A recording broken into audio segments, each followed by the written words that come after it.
Hey guys, what's up? Today we're going to be going over my song Supervillain. We're just going to do a quick little tutorial. The last tutorial I did, I covered 3 songs in one video and it was over 30 minutes long, and I felt like that was a little excessive. I could just split it up into like 10-minute tutorials, something like that.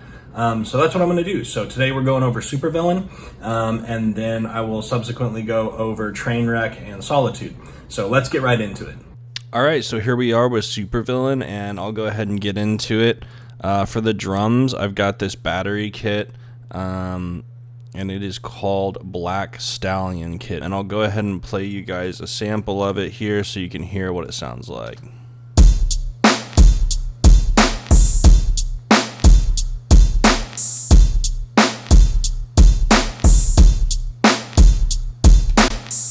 I know I made some adjustments. I put EQs on these hi-hats. I have a pretty aggressive EQ. I'm assuming that there was some lower frequency in the 800 to 1000 hertz range, but I brought the low cut up to 3K just to give it the sound it has. I've got ROM on all of these, which if you watched it in my other tutorial, it's just a reverb that I really like to use. And I'm sure it's just a small, so they have a preset drum bus in here that's really cool. So I'll just close this.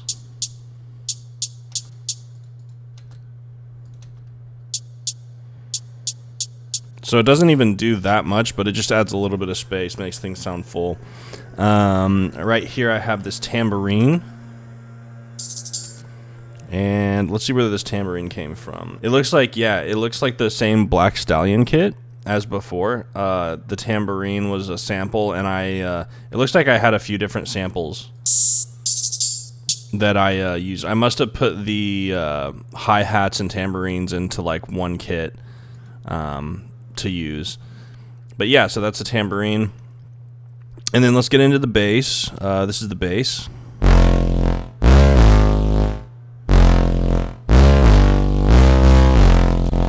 Alright, so for our bass on this track, we're using track 1 again. It looks like I have more going on. Yeah, so I have a lot more going on. It looks like this is one I made as well, but I just put a bunch of extra, it looks like I put LFOs on stuff, like so the wave shape, the sub, the filter frequency. It looks like I put LFOs on all that. This sub has a mid sustain on it, so it still has a little bit of a punch but still sustains a little bit. And I've got a bunch of effects on it as well, so let's get into those. I have an EQ as always, so I'm cutting everything below 25 hertz. So that ranges, depending on the key I'm writing in, that'll range between 20 and 30 hertz. But I usually don't low cut above 30 hertz, especially with a sub. But I at least low cut at 20 hertz just because there's ultra low frequencies that can muddy the mix up. Plus you want to kind of curve that down anyway, just to free up space and help your master in the end. And then I have ROM, and it looks like this one is just creating a little bit of space. Let's see what it sounds like.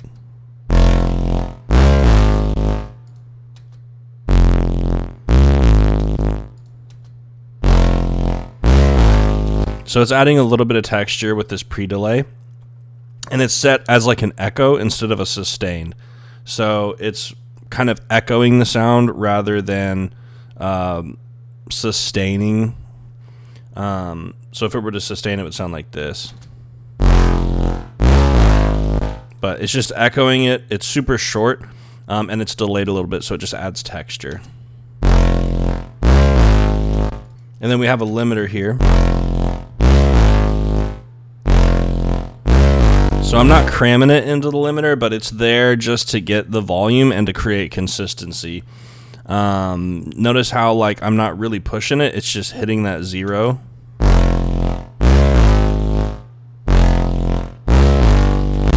Yeah, so like 2 decibels is the max that it's actually reducing. I just use that for consistency on the low end with the bass. And then we have a compressor. So this is sidechained to the kick, I believe. Yeah, so it's coming straight from the kick.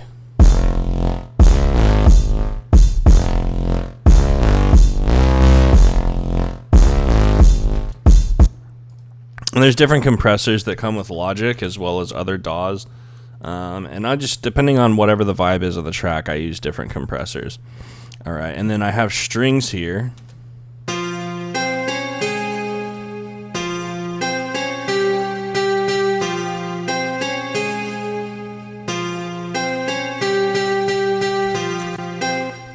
So I believe this was, I think it's a guitar. So it's Absinthe. I brought up Absinthe in the other tutorial.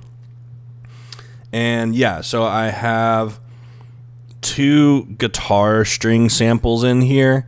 And I got ones that were more bright and aggressive sounding. And I also played them pretty high pitched. So it doesn't really sound like a guitar necessarily, so it's just kind of a cool way to create like a string instrument to create kind of a lead line. I got ROM on this. This is like an echo, so here's what it sounds like without it.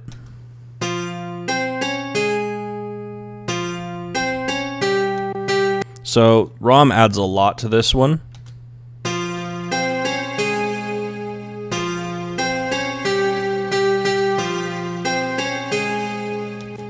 And you can tell I have it set to kind of respond as an echo rather than a sustain. It just adds a lot of shape to it. I got a limiter on this one.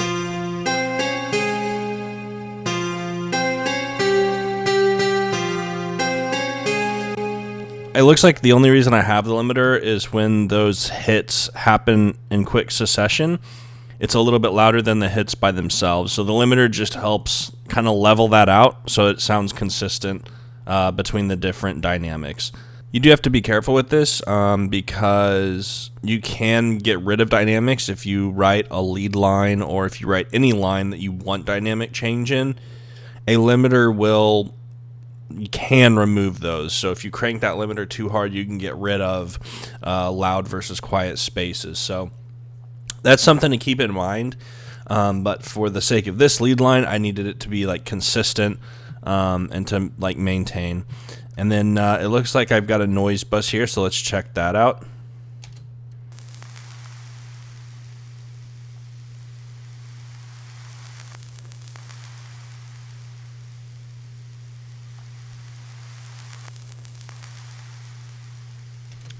So what I have going on here is a sample from Battery that's playing, and I have a delay and reverb on it.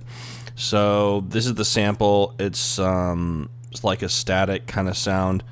That sample is playing into delay,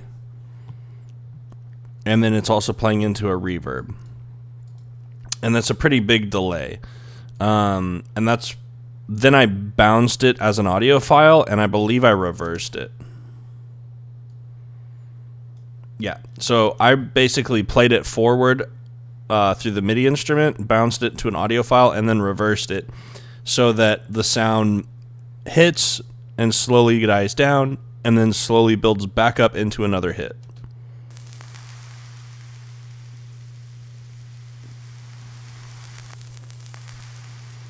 And that noise is to kind of emulate like you're listening to something that's older. It just creates space, and it doesn't, not having the noise doesn't change too much.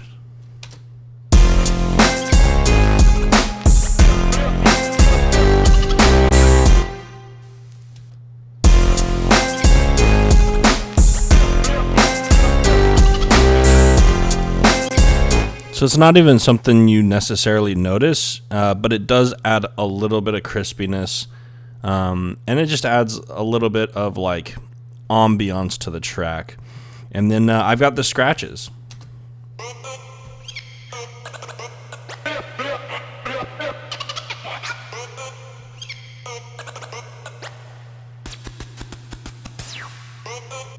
So these scratches are from Battery. I collected different scratch samples, picked the ones I liked, and then just kind of threw those in here. And I basically time them out so that they feel like they're happening, but they're not like overwhelming. And just to kind of be there for you to hear, but not be like a focal point of the track.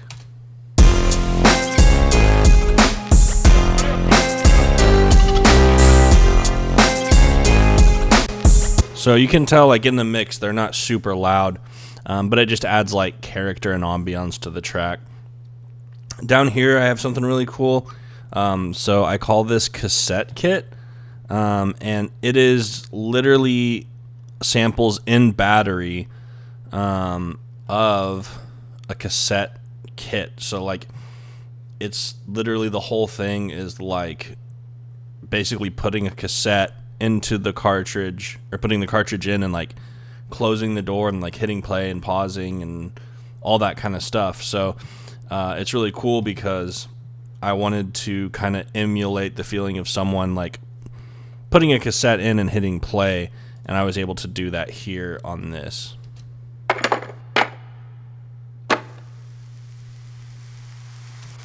And that's also part of why I have the noise. When that noise starts, it feels like you are listening to something. So here's what it sounds like just by itself. And then here's what it sounds like with the noise.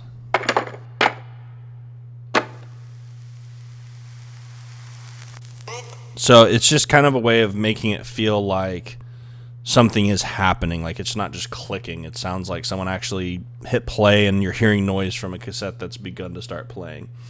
And I have the same thing here at the end. I have the cassette being stopped and ejected.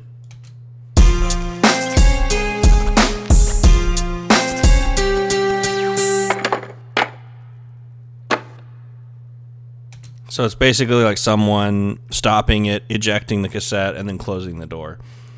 So that's that. And then I have rise. So as I went over in my previous tutorial, I used the rise to help kind of give timing and character to a song as it goes through transitions. So here's what these sound like.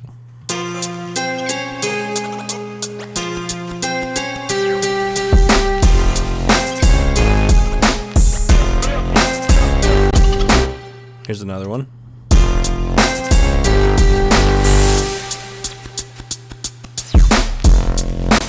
So all these rises basically just kind of tell you that we're moving to a new portion of the track, as well as fill in that space to create a dynamic as it moves.